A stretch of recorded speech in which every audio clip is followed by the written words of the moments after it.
नमस्कार दोस्तों, मैं दिग्विजय सिंह आप सबका बहुत स्वागत करता हूं दिग्विजय इकोनॉमिका में। कैसे हैं आप लोग और कैसे चल रही है आपकी जीत की तैयारी। दोस्तों, आज की वीडियो में मैं ये बात करने वाला हूं कि आप Uttar Pradesh public service commission में ऑप्शनल विषय का चयन कैसे करेंगे। मेरे बहुत से जूनियर हैं, बहुत से व्यूअर हैं जो लगातार मुझसे ये प्रश्न पूछ रहे हैं कि सर आप ये बताइए कि मैं ऑप्शनल चयन का किस तरीके से चुनाव करूं ताकि वो बहुत ज़्यादा हमारे लिए बेनिफिशियरी हो, फ्रूटफुल हो। सबसे पहले मैं ये बता दूं दोस्तों कि आप जब लोक सेवा आयोग Uttar Pradesh PCS mains exam दे रहे होते हैं तो ये 1500 नंबर का होता है। इसमें 4 पेपर जनरल स्टडीज के हैं, जैसा कि आप जानते हैं 200 नंबर के हैं, तो ये हो गए 800 नंबर के, प्लस 150 नंबर के 150 अंक के सामान्य हिंदी और निबंध के प्रश्न पूछे जाएंगे। तो ये हो गए 1100 अंक के, और उसके बाद एक ऑप्शनल सब्जेक्ट होगा जिसमें 2 पेपर होंगे और ये 200 नंबर के पूछे जाते हैं। तो कुल मिला जुला के 1100 प्लस 400 1500 हो गए, 1500 के हो गए। लेकिन मैं आपको ये बता दूं दोस्तों कि ये जो 400 नंबर के 2 ऑप्शनल वैकल्पिक विषय के जो पेपर हैं ये आपके चयन में बहुत ही महत्वपूर्ण भूमिका अदा करते हैं। आप पीसीएस परीक्षा में जनरल स्टडीज के 4 पेपर में कितना भी आप अच्छा क्यों ना कर लें, लगभग आपको 50% 52% नंबर ही मिलेगा। लेकिन अगर ऑप्शनल सब्जेक्ट आप बहुत अच्छा कर देते हो तो मैं देखता हूं कि यहां 80% मार्क्स भी मिल जाते हैं। तो सिर्फ आपको 80% मार्क्स दिला सकता है यहां पे ऑप्शनल।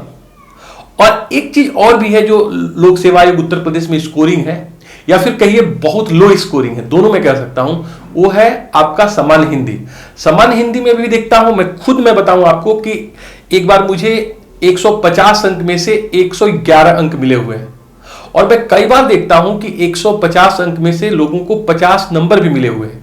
तो इसमें भी आप 75% मार्क्स ले सकते हो अगर आपकी स्ट्रेटजी बेटर हो। लेकिन आज के वीडियो में मैं पूरी तरह से इस बात पे कंसंट्रेट करूंगा कि इस एग्जाम में आप वैकल्पिक विषय जो एक है, पहले 2 हुआ करता था, इसका चुनाव किस तरह करें ताकि आपके लिए बहुत फ्रूटफुल हो। और आप जानते ही हैं पीसीएस जो पूरा का पूरा सिलेक्शन है इस समय वो मेंस के एग्जाम पे है, क्योंकि पर्सनालिटी टेस्ट सिर्फ 100 नंबर का है इंटरव्यू, और प्रीलिम्स एग्जाम एक स्क्रीनिंग एग्जाम है जो सिर्फ आपको एक बाधा पार करनी है, बाकी इसके अंक जुड़े नहीं जाएंगे। तो टोटल जो ये 1500 नंबर का गेम है ये पूरी तरीके से मेंस पे टिका हुआ है। इसका मतलब आप पीसीएस ऑफिसर बनते हैं सिर्फ मेन एग्जाम के बल पे। इसमें ना तो बहुत ज्यादा रोल इंटरव्यू का है, और स्क्रीनिंग एग्जाम होने की वजह से प्रीलिम्स भी इसके अंक जोड़े नहीं जाते। तो आपको पूरा कंसंट्रेट करना पड़ेगा मेंस पे, और मेंस में भी सबसे ज्यादा स्कोरिंग यही ऑप्शनल या वैकल्पिक विषय है। इसके चयन करते समय आपको बहुत ज्यादा सावधानी बरतनी चाहिए, क्योंकि मुझे यह लगता है कि अगर वैकल्पिक विषय का चयन ठीक ना करें तो या तो चयन होगा नहीं, या फिर होगा भी तो बहुत ही खराब रैंक पे होगा। तो यहां पे शुरू में ही हमको बहुत ज्यादा अलर्ट होना चाहिए कि किस तरह ऑप्शनल का हम चयन करें। कई बार मैं देखता हूं कि कई मेरे साथ के फ्रेंड्स थे, मेरे सीनियर्स थे, मेरे जूनियर्स थे, जो 2 बार किसी दूसरे सब्जेक्ट से दिए मेन और फिर जाकर उसको चेंज किए। तो ये चीज ना करनी पड़े कि बार बार उसमें चेंज करें, बार बार उसमें जो है हम इन्वेंशन करें कि कौन सा जो है पेपर ले। एक बार आप अच्छे से चीजों को समझिए और उसके बाद सर्वश्रेष्ठ का चुनाव करिए, जिसको लगातार आपको चेंज ना करना पड़े और वो बेहतर आपके लिए स्कोरिंग हो और आपको सिलेक्शन दिला सके। तो यहां पे मैं बात करूंगा आपको कि ये जो कौन कौन से फैक्टर्स ऐसे हैं जिसको आपको जरूर ध्यान में रखना चाहिए आप जब पीसीएस मेंस एग्जाम के लिए ऑप्शनल या वैकल्पिक विषय का चयन कर रहे हैं। देखिए, जो पहला मानदंड मैंने बताया है, कारकों में पहला चीज क्या है जिसे आपको ध्यान में रखना चाहिए, वो है आपका एजुकेशनल बैकग्राउंड। आपकी शैक्षणिक पृष्ठभूमि क्या है। शैक्षणिक पृष्ठभूमि क्या है, सबसे पहले इस पे आइए हम बात करें कि क्या एजुकेशनल बैकग्राउंड का मतलब है। जैसे मान लीजिए कि आप जो है पोस्ट ग्रेजुएट हैं, और आप पोस्ट ग्रेजुएट जिस सब्जेक्ट में भी हो, एमए जिस सब्जेक्ट में भी हो, आपको नो डाउट इस सब्जेक्ट की ठीक ठाक जानकारी होती है। अगर आपका एजुकेशनल बैकग्राउंड हिंदी में हो, समाजशास्त्र में हो, इकोनॉमिक्स में हो, किसी भी विषय में हो, तो आप सबसे पहले यह प्रयास करिए कि अगर उस विषय में आप कंफर्टेबल हो तो उस विषय को आप चुनाव कर सकते हैं, क्योंकि उसमें आपने काफी समय दिया होता है। ग्रेजुएशन में भी लगभग वो सब्जेक्ट पढ़ते हैं, पीजी में भी पढ़ते हैं। अगर ग्रेजुएशन में मान लीजिए वो नहीं रहा और सिर्फ पीजी से भी किए, तो आपने 2 साल की स्टडी की और आपने यूनिवर्सिटी लेवल पे उसकी एग्जाम पास की। तो इस चीज को आपको ध्यान में रखना चाहिए कि आपका एजुकेशनल बैकग्राउंड किस सब्जेक्ट से है और क्या वो सब्जेक्ट आप उसमें अच्छा कर पाने की स्थिति में है या नहीं। अगर अच्छा कर पाने की स्थिति में है तो इसको लीजिए। दूसरा देखिए, मैंने जो बताया है फैक्टर है वो इंटरेस्ट है। आगे तीसरा मैंने बताया है स्टडी मटेरियल अवेलेबिलिटी। चौथा मैंने बताया है कि मल्टीपर्पज इसका यूज हो, स्कोरिंग सब्जेक्ट के रूप में हो, लैंग्वेज बैरियर ना बने और सिंपल और स्मॉल जो है इसका सब्जेक्ट मैटर हो। ये तमाम ऐसे फैक्टर हैं जिनके ऊपर मैं चर्चा करूंगा। इनके ऊपर मैं चर्चा तब करूं, पहले मैं ये बता लूं कि आखिर में मेन में कितने आपको चुनाव देता है लोक सेवा आयोग की, किस विषय से आप लेके आइए मेन देने के लिए। देखिए, पहले मैं देखता था कि 34 जो है आपके विषय होते थे जिसमें से आपको चयन करना होता था। आजकल इसकी संख्या घटा के 29 कर दी। 2 ऐसे विषय जो बहुत स्कोरिंग हुआ करते थे पीसीएस में, डिफेंस और सोशल वर्क, उसको लोक सेवा आयोग उत्तर प्रदेश ने बाहर का रास्ता दिखा दिया, क्योंकि एक बार ऐसा दिखाई दिया कि सिर्फ लोग सोशल वर्क या डिफेंस लेके टॉप करते गए, सेलेक्ट होते गए, तो लोक सेवा आयोग ने उसको बाहर ही कर दिया है। देखिए, इस बार 29 आपके विषय हैं। 2021 की अगर मैं बात करूं परीक्षा की, तो लोक सेवा आयोग का जो नोटिफिकेशन है उसमें 29 सब्जेक्ट है। इसमें से एक ऑप्शनल लेना है। पहले इसमें 2 लेने होते थे। एक ऑप्शनल को मैंने देखिए इसको 3 भाग में बांटा है। क्या क्या बांटा है? एक जीएस एंड एसए बेस हो सकता है आपका, एक जो है जीएस एंड एसए बेस, मतलब ऐसा जो है विषय आप चुनो जिससे आपके जो जीएस के 800 नंबर है वो कवर हो जाए, और दूसरी चीज जो एसए है आपके 150 अंक का वो कवर हो जाए। तो ये इससे बहुत बेहतर है कि कहीं ना कहीं मल्टीपर्पज यूज वाला हो और इससे कुछ ना कुछ आपको बेनिफिट मिल जाए। तो कौन कौन सब्जेक्ट हैं दोस्तों जो कवर कर सकते हैं आपके जनरल स्टडीज के कुछ पार्ट्स को, कुछ पार्ट्स कवर कर सकते हैं एसए को। तो उसमें देखिए हिस्ट्री है, इतिहास है, इसमें जो है ज्योग्राफी भूगोल है, इसमें पॉलिटिकल साइंस, अंतरराष्ट्रीय रिलेशन, इसका मतलब ये है आपका राजनीति विज्ञान और अंतरराष्ट्रीय संबंध, आईपी, ओके ना, आरएस जिसको आप कहते हैं। फिर जो है पब्लिक एडमिनिस्ट्रेशन, लोक प्रशासन है, इकोनॉमिक्स है और सोशलॉजी है। देखिए, ये जो 6 सब्जेक्ट है इसे आप हमेशा देखिए लोगों के पसंदीदा रहे, इसलिए ही पसंदीदा रहे कि अगर आप इसको पढ़ते हो तो इससे बहुत हद तक आपके जनरल स्टडीज के कुछ पार्ट्स कंप्लीट होते हैं, साथ ही साथ एसए में भी कई चीजें आपको इससे मिल जाती हैं। तो देखिए, history, geography, political science and international relation, अंतरराष्ट्रीय संबंध, पब्लिक एड, इकोनॉमिक्स और सोशलॉजी, समाजशास्त्र, ये 6 विषय हैं जिसपे आप अपना मन बना सकते हैं। ये 6 विषय हैं। दूसरे भाग में मैंने बांटा है लिटरेचर को, जिसमें इंग्लिश लिटरेचर है, उर्दू लिटरेचर है, हिंदी है, संस्कृत लिटरेचर है। मतलब 1 2 3 4 इसमें जो है लिटरेचर है। इसमें जो है इंग्लिश लिटरेचर है, उर्दू लिटरेचर है, हिंदी लिटरेचर है, संस्कृत है। अदर्स में कई सब्जेक्ट हैं, कुछ के नाम यहां नहीं है, जैसे लॉ है, एग्रीकल्चर है, फिजिक्स है, केमिस्ट्री है, मैथ्स है, कॉमर्स एंड अकाउंटिंग है, फिलॉसफी है, दर्शन शास्त्र है, सिविल इंजीनियर है, इलेक्ट्रॉनिक इंजीनियरिंग है, मैकेनिकल इंजीनियरिंग है, मेडिकल साइंस नया जोड़ा गया है, स्टैटिस्टिक्स है, मैनेजमेंट है, साइकोलॉजी है, ये सब्जेक्ट है। कुल मिलाकर 29 सब्जेक्ट है, एक का चयन करना है। अब मैं सिर्फ देखिए यहां पर ये आपसे कहने वाला हूं कि सबसे पहले आपको किस चीज का ध्यान रखना चाहिए। अब आइए यहां पे फैक्टर्स पे। सबसे पहले मैंने कहा कि आप ध्यान रखिए एजुकेशनल आपका बैकग्राउंड क्या है।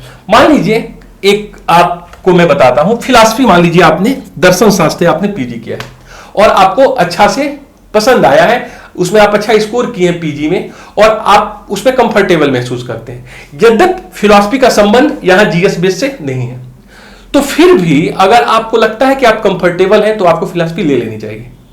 उसमें आपका इंटरेस्ट भी है, आपने स्टडी मटेरियल भी कलेक्ट करके रखा हुआ है, लेकिन वो जीएस बेस नहीं है। तो यहां पर आप इसमें जब जिस विषय में आप महारथी हो, जिसमें आपका स्पेशलाइजेशन है, उसको लेने में किसी तरह की हिचकिचाहट आपको नहीं दिखानी चाहिए। मान लीजिए आप लॉ से किए, आपने सिविल इंजीनियरिंग से की, आपने मैनेजमेंट से किया, आपने मेडिकल साइंस से किया, स्टैटिस्टिक्स से किया और आपको लगता है कि मैं इसमें बहुत ज्यादा कंफर्टेबल हूं, तो जितने अन्य फैक्टर हैं उसको आप निगलेक्ट कर सकते हो और आप जा सकते हो अपने इंटरेस्ट के ऊपर, अपने हॉबीज के ऊपर, या फिर जो है अपने कंफर्टेबिलिटी के ऊपर जा सकते हो। आप ले सकते हो। ये नहीं मायने रखता है कि सीनियर्स ये कह रहे हैं कि जीएस बेस लीजिए, एसए बेस लीजिए, या फिर वो सब्जेक्ट लीजिए जो बहुत ज्यादा इस समय अंक प्राप्त हो रहे हैं। इन तमाम जो है चीजों से बचिए। सबसे पहले आप इसके ऊपर फोकस करिए कि आपका एजुकेशनल बैकग्राउंड क्या है, आपका इंटरेस्ट क्या है, दो चीजें हैं कि नहीं। अब एक तीसरी चीज हो सकती है आपके सामने कि आपका कोई इस तरह का एजुकेशनल बैकग्राउंड नहीं है, आपने ग्रेजुएशन किया और किसी विषय में आप बहुत ज्यादा कंफर्टेबल अपने को नहीं महसूस कर रहे हो। तो ऐसे में आपको क्या ध्यान रखना चाहिए जब आपको यह नहीं क्लियर हो पा रहा है कि विषय का चुनाव कैसे करें, क्योंकि हमने पीजी लेवल पे मान लीजिए किया, कैसे भी कर लिया, मुझे बहुत ज्यादा समझ में नहीं आया। तो आपको देखना चाहिए दो तीन चीजें। पहला, इंटरेस्ट आपका है कि नहीं उस विषय में। दूसरा, क्या स्टडी मटेरियल अवेलेबल है कि नहीं, उसके मल्टीपर्पज यूज है कि नहीं, वो स्कोर कर रहा है कि नहीं, और क्या लैंग्वेज कोई उसके बैरियर है कि नहीं। और अंतिम चीज ध्यान रखिए कि सिंपल हो, सब्जेक्ट मैटर छोटा हो। बहुत ध्यान से समझिए। अब इन मानदंड को अब यूज करिए जब आप इसको नहीं समझ पा रहे हैं, इस बेस पे आप डिसीजन नहीं ले पा रहे हैं। इंटरेस्ट पता लगाइए। आप ये देखिए कि उस विषय में स्टडी मटेरियल कितनी अवेलेबल है। साथ ही साथ क्या आपका जो लैंग्वेज है, मान लीजिए कि आप इकोनॉमिक्स लेना चाहते हैं और आपको यह लग रहा है कि इकोनॉमिक्स में जो है हिंदी में उतने अच्छे मैटर नहीं है जितने इंग्लिश में। ऐसे ही आप फिजिक्स लेना चाहते हैं, ऐसे ही जो है आप साइकोलॉजी लेना चाहते हैं, लेकिन आपको लगता है कि जो है इंग्लिश में बेटर मटेरियल। तो ये भी आप ध्यान में रखिएगा कि ये जो लैंग्वेज है ये कहीं बैरियर तो नहीं है आपके उसमें। इन चीजों को ध्यान में रखना पड़ेगा। अपना इंटरेस्ट, स्टडी मटेरियल, क्या मल्टीपर्पज यूज है कि नहीं, लैंग्वेज बैरियर, सिंपल और स्कोरिंग। यहां पे मैं आपको सलाह दूंगा तो आप यहां इन जो 6 सब्जेक्ट हैं इस पे आप फोकस करिए। फिर हिस्ट्री आप ले सकते हो, ज्योग्राफी ले सकते हो, पॉलिटिकल साइंस और इंटरनेशनल रिलेशन ले सकते हो, पब्लिक एड ले सकते हो, इकोनॉमिक्स ले लेते हो, सोशलॉजी ले सकते हो। देखिए सोशल वर्क तो नहीं रहा, लेकिन अभी भी आप सोशलॉजी यहां पे विकल्प के रूप में मौजूद है। तो इनमें से आप अपना इंटरेस्ट देखिए कि किस विषय में आपका इंटरेस्ट है। इसमें से आपको चुनाव करना बेहतर होगा, क्योंकि इससे बहुत ज्यादा प्रश्न आपके जीएस में पूछे जाएंगे, एसए में भी पूछे जाएंगे। तो इन 6 विषयों में से जिसे आप सदा बाहर कर सकते हो, ये हमेशा ही लोगों के फेवरेट रहे, इसको लीजिए। अगर इसमें आपको ज्योग्राफी में इंटरेस्ट है, आप मैप देखना अच्छा लगता है, डायग्राम बनाना, तो ज्योग्राफी लीजिए। अगर आपको लगता है हिस्ट्री पढ़ने में आपको अच्छा लगता है, तो आप कई बार आप ये नहीं समझ पाते हैं कि मेरा इंटरेस्ट किसमें, तो जनरल स्टडीज पढ़ना शुरू करिए। जब आप सिविल की तैयारी करते हैं सबसे पहले आप जनरल स्टडीज ही शुरू करते हैं। तो जनरल स्टडीज में भी आप देखिए कि आपको हिस्ट्री अच्छा लग रहा है, कि आपको ज्योग्राफी अच्छा लग रहा है, कि आपको पॉलिटिकल साइंस अच्छा लग रहा है, तो उस आधार पर आप अपना इंटरेस्ट डेवलप कर सकते हो। लेकिन इन 6 विषयों में से अगर आप किसी एक का चयन करेंगे तो आपके लिए बेटर होगा। एक बार मान लीजिए कि आप इन 6 विषयों में से चुनाव नहीं कर पा रहे हैं, तो आपके पास यहां पे जो है देखिए फिलॉसफी है एक ऐसा सब्जेक्ट जिसके ऊपर आप अपना ध्यान दे सकते हो। दर्शन शास्त्र, दर्शन शास्त्र एक ऐसा विषय है दोस्तों कि इसमें बहुत अच्छा स्कोर किया जा सकता है। बहुत बड़ा इसका सब्जेक्ट मैटर भी नहीं है, छोटा सा विषय है, मैंने खुद इसकी पढ़ाई की है। और अगर आपको थोड़ी सी आध्यात्मिक चीजें अच्छी लगती है, आप ईश्वर के बारे में जानना चाहते हैं, ईश्वर है या नहीं इसको जानना चाहते हैं, ईश्वर है फिर इविल क्यों है, दुख क्यों है, कष्ट क्या है, इसको अगर आप जानना चाहते हैं तो आप दर्शन भी ले सकते हैं। एक बेस्ट ऑप्शनल के रूप में हम इसे हमेशा मानते रहे कि अगर आपको लगता है कि मैं हिस्ट्री में नहीं कर पाऊंगा, ज्योग्राफी में नहीं कर पाऊंगा, पॉलिटिकल साइंस में, तो आप फिलॉसफी ले सकते हो। लेकिन बेटर ये होगा कि आप 6 में से किसी एक का चयन करो। अब 6 में से जब आप चयन करोगे, जैसे इसमें इकोनॉमिक्स भी है जिसको मैं कराता हूं आपको, तो यहां आप ध्यान रखो कि अगर आपका मीडियम हिंदी है तो थोड़ा सा आप देखेंगे मैटर आपको उस लेवल के नहीं मिल पाते हैं जैसे कि इंग्लिश मीडियम वालों को मिल पाते हैं। तो यहां पे आपको ध्यान रखना पड़ेगा कि क्या जो है स्टडी मटेरियल जो है कि नहीं। तो ये आपके लिए एक बहुत बेहतर जो है विकल्प हो सकता है अगर इंग्लिश मीडियम है इकोनॉमिक्स। अगर मान लीजिए सब कुछ करने के बाद आपको पीसीएस में आप बिल्कुल नहीं समझ पा रहे हो कि मैं क्या करूं, इस स्थिति में हो और आप जान रहे हो कि आप प्रीलिम्स का एग्जाम जो ही आप जो है इस समय ऑनलाइन आवेदन भरेंगे आपको मेंस का विषय मांगा जाएगा और आप बिल्कुल नहीं समझ पा रहे हो कि मैं क्या करूं, तो मेरा हिसाब से आपको सोशलॉजी ले लेनी चाहिए। समाजशास्त्र एक ऐसा जो है सब्जेक्ट है समाजशास्त्र जो आसानी से एक नॉन टेक्निकल बच्चा भी इसे समझ सकता है और अच्छा स्कोर कर सकता है। तो बहुत हद तक अगर आपको कुछ ना समझ में आ रहा है और आप चाहते हैं कि दिग्विजय सर ही सलाह दे दें तो आप समाजशास्त्र ले सकते हो, इसमें कोई दिक्कत नहीं है। क्यों? समाजशास्त्र से भी आप देखोगे जीएस से कुछ क्वेश्चंस आपको मिलेंगे, समाजशास्त्र से आपको एससे भी मिलेगा, समाजशास्त्र से कुछ ना कुछ इंटरव्यू की भी चीजें आपको मिलकर सामने आती हैं। तो समाजशास्त्र में आप इजिली आप उसको 2-3 महीने में 4 महीने में कंप्लीट कर लोगे। बाकी कोई भी ऐसे सब्जेक्ट नहीं है जो बहुत इजीली आप 2-4 महीने में कंप्लीट कर लो।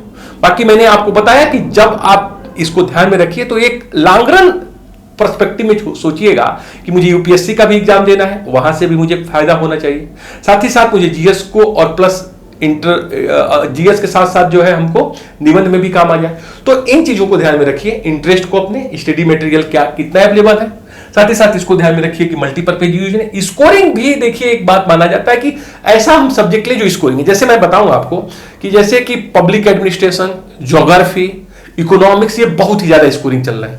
इकोनॉमिक्स में आपको बताऊं कि इसमें संघ लोक सेवा आयोग की बात करिए या फिर लोक सेवा आयोग उत्तर प्रदेश की, बहुत ही ज्यादा स्कोरिंग सब्जेक्ट है। तो अगर आपका इकोनॉमिक्स बैकग्राउंड है और आपको इकोनॉमिक्स समझ में आती थी और आती है तो आप गलती मत करिए, इकोनॉमिक्स को लीजिए। थोड़ी सी उसमें चीजें कंप्लेक्स आएगी, उसके लिए मैं हूं, और साथ ही साथ थोड़ी सी आपकी इंग्लिश ठीक होनी चाहिए। अगर हिंदी में मटेरियल ना मिले तो आप इंग्लिश पे जा सकते हो। बाकी इस समय हिंदी में पर्याप्त मटेरियल अवेलेबल है पीसीएस के लेवल का। यूपीएससी के लिए नो डाउट आपको इंग्लिश की बुक पढ़नी पड़ेगी, लेकिन पीसीएस के लिए मैं कहता हूं कि इसको आप जरूर आप आजमा सकते हैं। स्कोरिंग सब्जेक्ट में मैंने आपको जैसा कि बताया कि पब्लिक एड आप ले सकते हो, पब्लिक एड ले सकते हो, दूसरा मैं कह रहा हूं इकोनॉमिक्स आप ले सकते हो और ज्योग्राफी ले सकते हो। ये अब भी जो है बहुत स्कोरिंग सब्जेक्ट है। इसको अगर आप चाहते हैं कि इसमें अगर आप कंफ्यूज कर रहे हैं तो आप तीनों में से जो भी अगर आप में से सब्जेक्ट मिल रहे हैं कि अगर कोई भी मैच कर रहा है तो आप इसको ले सकते हो। इकोनॉमिक्स बैकग्राउंड है तो इकोनॉमिक्स आप जरूर लीजिए, डरिए मत। इकोनॉमिक्स बहुत अच्छा सब्जेक्ट है, बहुत ही स्कोरिंग आजकल है, और जब भी मैं देखता हूं स्केलिंग में इसके मार्क्स बहुत ज्यादा बढ़ जाते हैं। और साथ ही साथ मैंने लास्ट जो मैंने अपना वो लिया, सिंपल होना चाहिए और छोटा होना चाहिए, उसमें समाजशास्त्र। अगर आपको कुछ ना समझ में आए तो समाजशास्त्र लीजिए। तो ये जो है स्ट्रेटजी के ऊपर आप बात करिए और थोड़ा सा सोच विचार लीजिए, इंटरेस्ट देख लीजिए।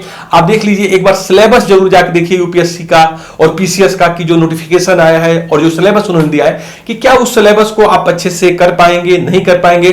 कुछ बुक्स को पलटिए, एक डिसीजन मत लीजिए, थोड़ा सा विचार करिए, अपना इंटरेस्ट चेक कर लीजिए, ओके ना। थोड़ी सी सिलेबस को एक बार बारीकी से देखिए। 2-3 विषय ऐसे होंगे ही होंगे आपके जिसमें आप कंफ्यूज हो रहे होंगे कि मुझे ये लें या फिर ये लें, तो दोनों के एक बार जो है आप सिलेबस अच्छे से देख लीजिए। दोनों में क्या क्या चीजें हैं, क्या आपके जो है मन के मुताबिक है कि नहीं, आपका उसमें इंटरेस्ट है कि नहीं। अगर इन चीजों के ऊपर आप अपने आप को कंसंट्रेट करेंगे तो आप एक सॉल्यूशन निकाल लेंगे। और अंततः अगर बिल्कुल सॉल्यूशन नहीं निकाल पा रहे हैं तो मैंने बताया कि एक अभी भी सोशल वर्क तो नहीं है बट सोशलॉजी है, जिससे आप ऑप्ट कर सकते हो। बाकी स्कोरिंग में अगर आप जाना चाहते हो तो ये पब्लिक एड, इकोनॉमिक्स, ज्योग्राफी ये आपके बेटर है। और बाकी ये तो एवरग्रीन है, जीएस बेस है, जो history, geography, political science, public ad, economics, इसमें आप ले सकते हो। तो दोस्तों बहुत हद तक ये एक ऐसा डिसीजन होता है जो आपको बहुत लंबे समय तक परेशान करता है, लेकिन ये डिसीजन अंततः आपको ही लेनी पड़ती है। और आप जो है डिसीजन लीजिए कि आपकी अपनी इंटरेस्ट क्या है, अपनी अभिरुचि क्या है, किस चीज को आप पढ़ते हो तो बोर नहीं होते हो, कौन सा ऐसा चीज है जिसको पढ़ते हो तो सो जाते हो। मान लो कि मैं कह रहा हूं कि बहुत अच्छा है ज्योग्राफी, स्कोरिंग है, लेकिन आपको ज्योग्राफी नहीं पसंद आती है, आपको डायग्राम नहीं पसंद आते हैं, आपको जो है मैप पढ़ना नहीं, तो आप बिल्कुल मत लीजिएगा। आप बिल्कुल मत देखिए कि टॉपर्स किससे आ रहे हैं, आप उसको देखिए जो आपका मन कहता है, जिसको पढ़ने में आपको अच्छा लगता है, जिसको जब आप पढ़ते हो तो उबते नहीं हो। यही पैरामीटर अपनाइएगा, अपने अंतर मन की आवाज को सुनिए और थोड़ा सा दिमाग लगाइए, आप बहुत अच्छा करेंगे, बहुत अच्छा करेंगे। तो हमेशा ही हम लोग कुछ अच्छा सोचते हैं, कुछ बड़ा सोचते हैं, कुछ करके दिखाओ, कुछ बन के दिखाओ, और कुछ अच्छा करते हैं, कुछ बड़ा करते हैं। Thank you so much for watching Digvijay Economica. God bless you dear friends.